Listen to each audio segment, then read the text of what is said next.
बुलेटिनच्या सुरुवातीला एक मोठी आणि महत्त्वाची बातमी हाती येतेय। गृहराज्यमंत्री रणजित पाटील यांच्या वडिलांनी कॉलेज कर्मचाऱ्याच्या कानशिलात लगावल्याची घटना मोबाईल कॅमेऱ्यात कैद झाली आहे। मूर्तिजापूर येथील भाऊसाहेब देशमुख या कॉलेजमध्ये हा प्रकार घडलेला आहे। विठ्ठल पाटील यांनी कॉलेजमधल्या कर्मचाऱ्याला मारहाण केलेली आहे, त्याच्या श्रीमुखात भडकवलेली आहे आणि ती दृश्य आपण बघतोय। तुम्ही फोन हिसकावू नका। तुम्ही फोटो कशाला घेतला? फोटो कशाला घेतला? तुम्ही फोन हिसकावू नका। तुम्ही फोटो कशाला घेतला? काय झालं होतं हे पेटून दिलं होतं।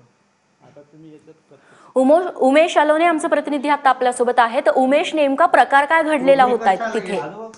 रेश्मा, हा जो प्रकार घडला आहे तो काल गोंशी नावाचं गाव आहे, ते रणजित पाटलांचं मूळ गाव आहे मूर्तिजापूर तालुक्यातलं। येथे भाऊसाहेब देशमुख कनिष्ठ महाविद्यालय आहे आणि हे जे कॉलेज जे चालवतं वराड बहुउद्देशीय संस्था जे देशमुख कुटुंबियाचं आहे आणि या देशमुख कुटुंबियांची गावात गेल्या अनेक वर्षांपासून रणजित पाटील यांच्या कुटुंबियांचे वाद आहेत। आणि हे कॉलेज 2008 मध्ये सुरू झाल्यानंतर पुढच्या मंगरूळ तांबे नावाचं गाव आहे, त्या गावात रणजित पाटील यांचं कनिष्ठ महाविद्यालय आहे। मात्र त्या कनिष्ठ महाविद्यालयात जे विद्यार्थी गावातून जायला पाहिजे ते या महाविद्यालयामुळे देशमुखांच्या महाविद्यालयामुळे तिथे जात नाही। त्यामुळे या महाविद्यालयामुळे आपल्याला विद्यार्थी मिळत नाही असा एक समज झाल्यामुळे 2010 पासून देशमुख कुटुंबीय आणि पाटील कुटुंबीय यांच्यामध्ये एक न्यायालयीन लढाई सुरू आहे शिक्षण खात्याच्या माध्यमातून।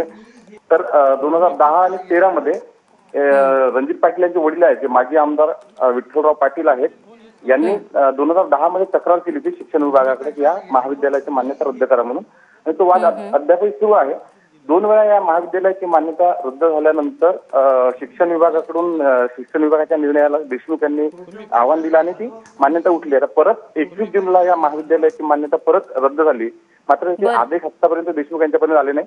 काल रणजित पाटील यांचे वडील जे आहेत विठ्ठलराव पाटील यांनी काल शिक्षण विभागाचे काही अधिकारी जे आहेत त्यांना सोबत घेऊन काल या महाविद्यालयात गेले आणि तिथे ऍडमिशन सुरू आहे आणि याची या महाविद्यालयातल्या यांच्या कागदपत्रांची तपासणी करा असं सांगत त्यांनी जे महाविद्यालयातले कर्मचारी आहेत त्यांच्याशी वाद सुरू केला आणि शिपाई जो आहे या महाविद्यालयातला अमोल काळे नावाचा त्याच्या श्रीमुखात लगावल्याची आपली दृश्य आपण जे पाहत आहोत ती व्हायरल झाली आहे। मोबाईल कॅमेऱ्यात ही सर्व दृश्य कैद झाली आहे। त्यानंतर आणखी जाताना काही शिवीगाळही या कर्मचाऱ्यांना विठ्ठल पाटील यांनी केलेली आहे।